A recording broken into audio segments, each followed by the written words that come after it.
नमस्कार। जय जय राम, जय श्री राम, जय हो बागेश्वर धाम सरकार, जय हो हनुमान जी महाराज। मेरे प्यारे सभी दर्शकों, आज की इस वीडियो में एक माँ और बेटे का इतना दर्दनाक मैं कहानी लेकर के आया हूँ कि जिसको सुन करके वाकई आपके रोंगटे खड़े हो जाएंगे। इसलिए आप जो इस वीडियो के अंत तक बने ही रह गए। आखिर क्या हुआ जब उस बेटे ने अपनी माँ का ही सर धड़ से अलग कर देता। वह माँ जो अपने बेटे को बहुत बेइंतहा मोहब्बत करते थे, दिल और जान से जानती थी, लेकिन उस बेटे ने अपनी बीवी के कहने पर जो ऐसी हरकतें कर देता है, फिर उसके साथ उसके ऊपर भगवान का ऐसा कहर बरसता है कि जिसको देख करके सुन करके आपकी रूह कांप जाएगी। इसलिए आप इस वीडियो के अंत तक अवश्य ही बने रहिए। माँ बेटे के किस्से आपने कई सारे सुने होंगे, देखे भी होंगे, लेकिन ऐसा किस्सा शायद आपको जीवन में पहली बार देखने को मिलेगा। बहुत ही दर्द भरी कहानी है। तो चलिए हम लोग इस किस्सा को बिना देरी किए शुरू ही कर देते हैं। तो एक बार की बात है कि एक विधवा औरत जिसके दो बेटे थे, दोनों बेटे अभी छोटे छोटे थे, तो वह माँ जो है अपनी उन बेटों को परवरिश बड़े ही अच्छे से करती थी। वह कहती थी कि चलो मेरे दो बेटे हैं, दो सितारे हैं और बड़े होंगे, मेरे बुढ़ापे का सहारा बनेंगे। लेकिन ऊपर वाले को यह मंजूर ही नहीं था। दो बेटों में से किसी छोटा वाला जो बेटा था ना, किसी कारणवश उसकी ऐसी स्थिति हो जाती है, बीमार पड़ जाता है और अचानक उसके साथ ऐसी घटनाएं घटित हो जाती हैं। उस माँ के पास में इतने सारे पैसे नहीं थे कि वह अपने बेटे के इलाज करा सके, लेकिन जैसे भी जितना केयर करना था कर चुकी थी, हर तरीके के उपाय कर चुकी थी। लेकिन रात के समय में जो छोटा वाला बेटा था ना, वह दम तोड़ देता था। छोटा वाला बेटा उसका बहुत ही न्यारा था, बहुत ही प्यारा था, हर बात को मानने वाला था, लेकिन भगवान ने उसी को ही उठा लिया। लेकिन जो बड़ा वाला बेटा था ना, अपनी माँ की बातों को 1% भी नहीं मानता था। माँ जो कि बहुत ही भक्ति भाव करने वाली थी, जीवों पर दया करने वाली थी, जो बेजुबान जानवर होते थे उन लोगों को वह दाना पानी भोजन खिलाती थी। उसके पास भले ही धन दौलत उतने सारे नहीं थे, लेकिन जितना भी था वो जितना भी मजदूरी करके लाती थी अपने परिवार के लिए बहुत अच्छे से कर देती थी। बेटा धीरे धीरे बड़ा होता है, कुछ दिन का हो जाता, 14-15 साल उसकी उम्र हो जाती, तो भी उसने अपने माँ की परवरिश या माँ की परवाह कभी नहीं किया। वह माँ हमेशा अपने बेटे की परवाह करती थी कि बेटा तू अभी खाया नहीं, ये नहीं किया, वो नहीं किया, लेकिन वह बेटा अपनी माँ को गालियाँ देता था। वह अपनी माँ को देखना नहीं चाहता था। जब वो उसे अच्छी बातें सिखाती थी ना, वह बेटा उसके ऊपर गरज पड़ता था। दिन भर सुबह से निकलता, शाम तक गायब रहता। ऐसे भी हमारे समाज में कई सारे बेटे होंगे जो आपको अगल बगल अवश्य दिखते होंगे, लेकिन ऐसा बेटा होना बिल्कुल ही उचित नहीं होता है। वह बेटा अपनी माँ को 1% भी नहीं चाहता था, वह अपनी माँ को देखना नहीं चाहता था। लेकिन जो वह बूढ़ी माँ थी ना, चूंकि उनका समय हो गया था, विधवा औरत जो थी वह जो है प्राणियों पर, बेजुबान जानवरों पर बहुत ही दया करती थी, उन लोगों की देखभाल करती थी, उनकी रक्षा करती थी, भोजन पानी देती थी, चिड़ियाओं को दाना डालती थी। और एक दिन जब वो मार्केट से आ रही थी, बाजार करके वापस आ रहे थे, तो उसे रास्ते में एक बहुत ही छोटा सा क्यूट पपी मिलता है, छोटा सा कुत्ते का बच्चा जो बहुत ही प्यारा था। और ऐसा लगता है कि किसी ने उसको रास्ते में ला करके छोड़ दिया। वह बहुत ही, जो कि कुत्ता जो बहुत ही वफादार होते हैं, इसलिए वह माँ जो है उस छोटे से कुत्ते को उठा करके अपने घर पर लाती है। वो अपने घर पर ला करके उसको भली बात अच्छे से भोजन कराती है, उसको अच्छे से नहवाती है, धोती है, और धोने के बाद उसे अपने ही घर में रखती है। वह उसे बाहर नहीं कहीं जाने देती है, वह अपने पास ही रखती है। और जैसे जैसे जैसे वह कुत्ता का बच्चा, कुत्ता जो बड़ा होता है, वैसे वैसे इधर इसका बेटा भी बड़ा होता है। लेकिन कुत्ता चूंकि बहुत ही वफादार होता है, वह जो अपने मालकिन की बहुत ही अच्छी तरीके से केयर करता था, हर समय अपने मालकिन के ही इर्द गिर्द रहता था। जो वह कहती थी को हर काम करता था, अपनी मालकिन की साथ जाता था, साथ आता था, हर तरीके से रक्षा करता था। इधर जो उसका बेटा था ना, वह बेटा तो अपनी माँ को चाहता नहीं था। वह माँ कहती थी अरे तुमसे तो अच्छा देखो यह कुत्ता है, कम से कम इस कुत्ते से तो सीखो, यह मेरी कितनी परवरिश करता है और इससे ज्यादा मैंने तुमको लाड़ प्यार दिया, लेकिन तुम हो कि एक मेरे को गाली देते रहते हो, मेरे को देखना तक नहीं चाहते हो। वह हमेशा अपनी माँ की बातों को सुनता ही नहीं था। कुत्ता को भी समझ आ गया था, लेकिन कुत्ता जो कभी उसके बेटे के पास में नहीं जाता था, उसको हमेशा जलन होती था कि आखिर ये जो है मेरी माँ जो है ना, ये कब मर क्यों नहीं जाती। यदि चल जाती तो हम अकेले मस्त से रहते, और साथ में जो कुत्ता लेकर के चली आएगी, हमेशा जो रखवारी करता रहता, भौंकता रहता है। और एक दिन गजब की बात तब करती है कि वह लड़का जो है किसी लड़की के मोह माया के जाल में फंस गया रहता है, चूंकि वो अपने माँ का इकलौता औलाद रहता है और वो लड़की इसके धन पर, चूंकि अपने माँ का इकलौता है, जो कुछ भी जमीन जायदाद है उसका ही है, और इसके धन पर आकर्षित होकर के इसे अपने जाल में, अपने मोह माया के जाल में, अपने प्यार के जाल में फंसा लेती है। और फिर गजब की बात तब होती है कि जब ये दोनों शादी करके वो लड़का उसको दुल्हन के रूप में जब अपने घर पर लाता है, तो माँ जब देखती उसको दरवाजे पर, तो वो पूछती, बेटा तूने क्या किया? अरे कम से कम मेरे से पूछ तो लिए होते। अरे तुम मेरे बेटे हो, कम से कम जो मेरा अधिकार है, आशीर्वाद देने का अधिकार है, कम से कम मेरे को बुला तो लिए होते।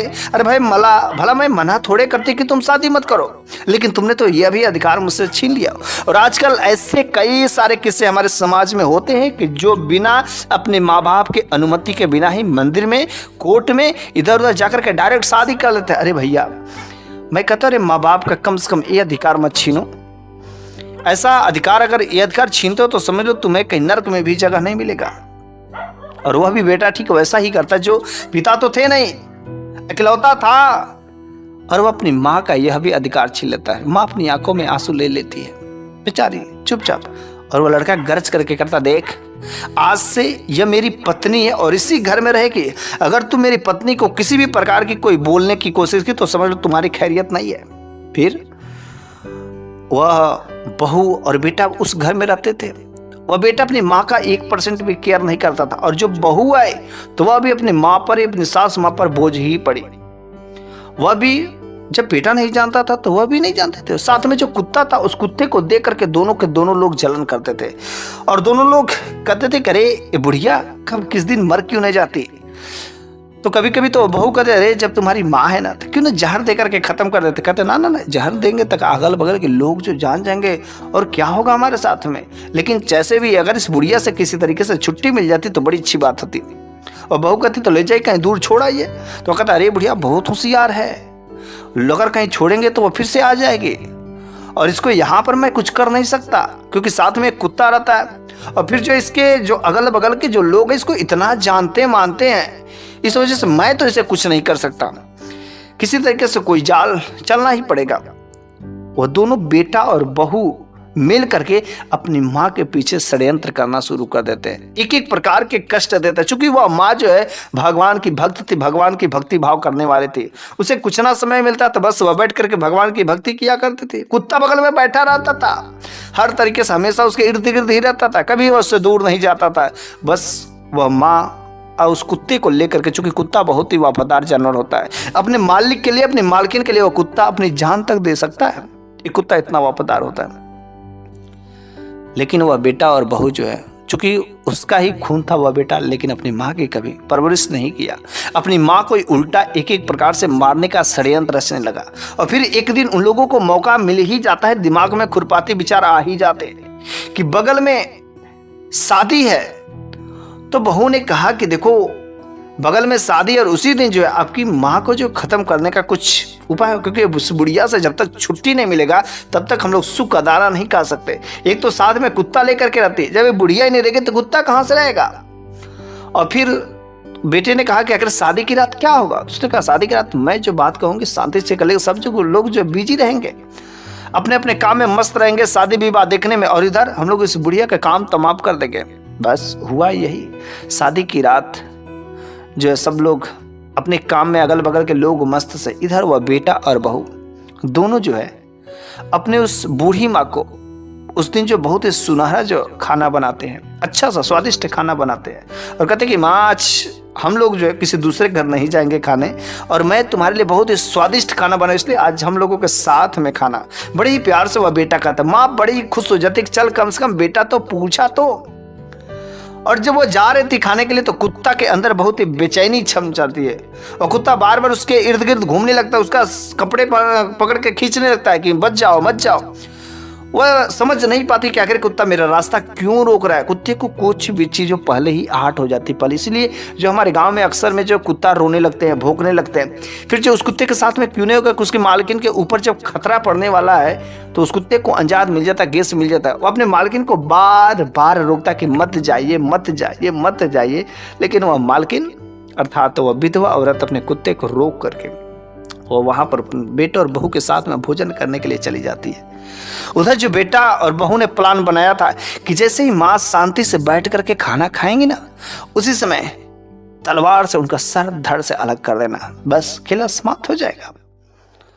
और ठीक यही हुआ। जैसे ही वह माँ जो है ना मुंह का निवाला जो डाल रही थी, तभी जो उस समय बेटे ने पीछे से जोरदार एक तेज धार वाली तलवार से अपनी माँ के सर पर, गर्दन पर चला ही देता है। फिर वह गर्दन जो धड़ से अलग होकर के गिर जाते, या देख करके कुत्ता भौंकने लगता है।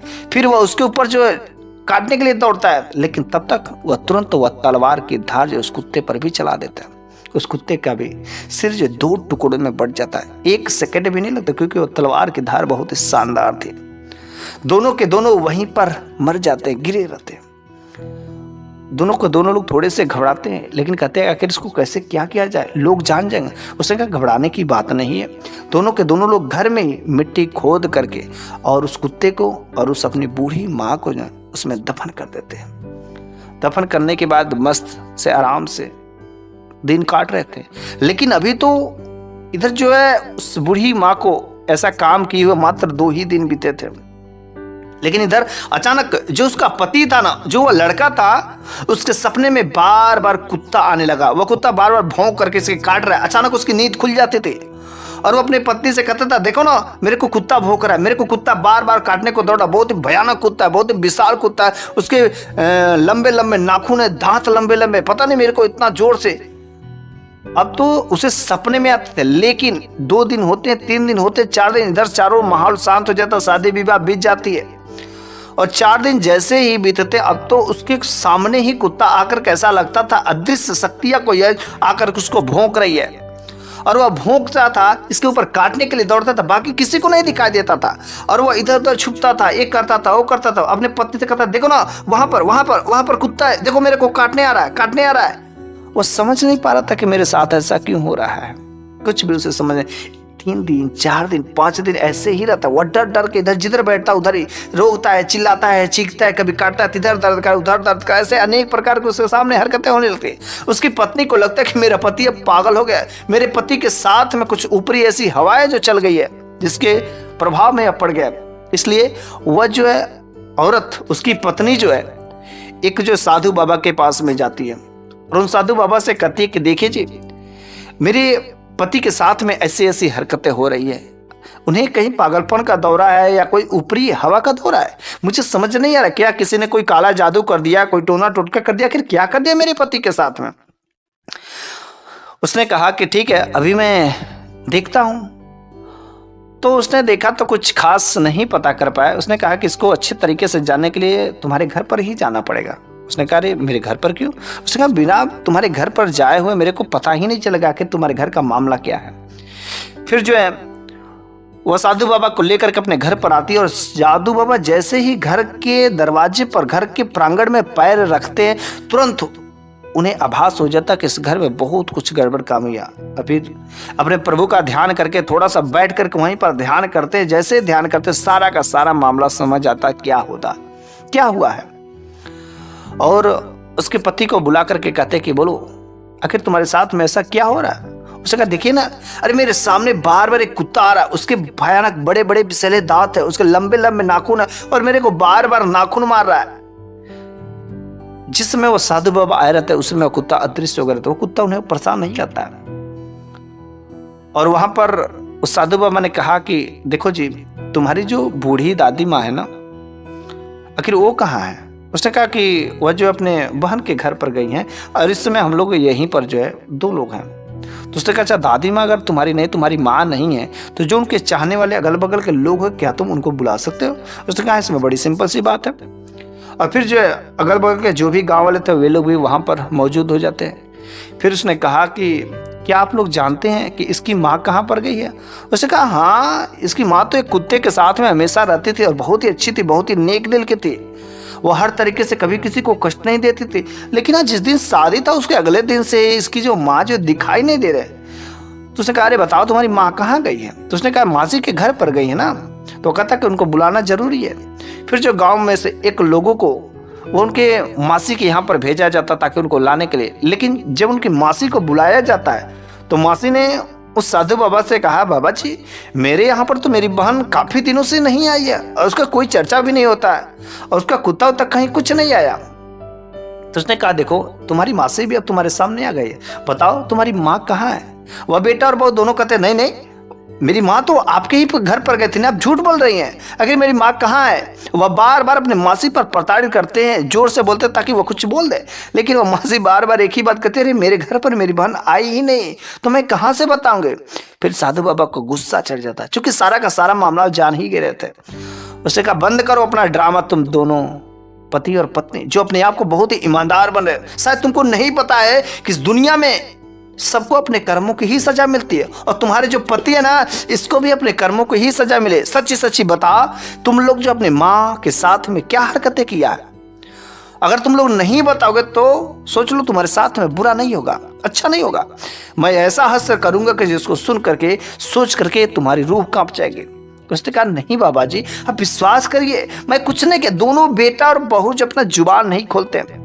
फिर जो है साधु बाबा ने कहा कि देखो तुम लोग वैसे नहीं मानने वाले हो, तुम लोगों के ऊपर बिना कुछ किए वैसे मानने ही वाले नहीं। फिर साधु बाबा ने अपने कमंडल से जल लिया और कुछ मंत्रों को पढ़ करके उसके पति के ऊपर फेंक देता है। जिसे फेंकते हैं वो दर्द से तड़पने लगता है, चिल्लाने लगता है, चीखने लगता है, कहता है कि बाबा जी बता, मेरे को छोड़ दीजिए, बचा लीजिए, बचा लीजिए, मैं बोलता हूँ, बताता हूँ मैंने क्या किया था। फिर साधु बाबा ने कहा, ठीक है तो पहले बताओ तुमने अपने माँ के साथ में क्या किया था। वहां पर गांव वाले भी उपस्थित होते हैं। फिर जो वह सारा का सारा वाकया खोल देता है। कहता कि शादी की रात मैंने अपनी माँ का सर धड़ से अलग कर दिया, साथ में उस कुत्ते को भी, और मैंने अपने घर के पिछले वाले हिस्से में हम दोनों पति और पत्नी मिलकर उसको दफन कर दिया। हम लोग अपनी माँ के जो है दोषी है, उस कुत्ते के दोषी है। सारे के सारे गांव वाले जब इस रहस्य को सुनते कि इसने अपने माँ को ही मार दिया, इसने माँ की ही कुर्बानी कर दी, साथ में जो वो कुत्ता था जो उनकी माँ का प्यारा था, उस कुत्ते को भी लोगों ने, सारे के सारे गांव उन पर थूकने लगे।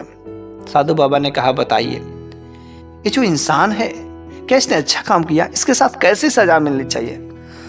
उसने कहा, बाबा जी आप छोड़ दीजिए, इसको जैसा मिले सजा इसको मिलने दीजिए, इसको कोई उपाय बताने की जरूरत नहीं है। वह दोनों पति और पत्नी जो है मिलकर के गांव वालों के सामने साधु बाबा के आगे जो है गिड़गिड़ाने लगते हैं कि आप लोग मुझे माफ कर दीजिए, माफ कर दीजिए।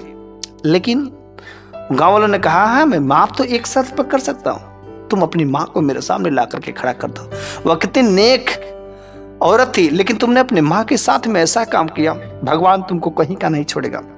फिर वह गांव वाले भी उन लोगों से रूठ जाते और साधु बाबा भी वहां से चले जाते कहीं कुछ भी, क्योंकि हर इंसान को अपने कर्मों की सजा मिलती ही मिलती है। और फिर जो उन दोनों लोगों पति और पत्नी का स्थिति ऐसे ही बन जाती है, उनके शरीर सड़ना शुरू हो जाते हैं, कोढ़ी फूट जाते हैं, पूरे शरीर से पीप बहने लगते हैं, अनेक प्रकार के ऐसे कष्ट होने लगते हैं, उसका कोई भी इलाज कराओ कुछ भी काम नहीं करता है। वह हर मंदिर मस्जिद में जाना भी शुरू कर देते हैं, लेकिन हर व्यक्ति को अपने कर्मों की सजा मिलती ही मिलती है। जो उन लोगों ने इतना बुरा जो गंदा हरकत काम किया, भला वह माफी के लायक था ही नहीं, क्योंकि माँ बाप का स्थान सबसे पहला उच्च स्थान होता है। कैसे भगवान भी माफ कर सकते? नहीं माफ करेंगे। कितना भी तुम मंदिर मस्जिद में जाओ, जो बेटा जो अपनी माँ और बाप के साथ में ऐसी हरकतें करता है, भगवान भी उसे कभी माफ नहीं कर सकते। चाहे तो कुछ भी कर लो, लाख उपाय कर लो, तुम्हारी जो उन्नति नहीं हो सकती है।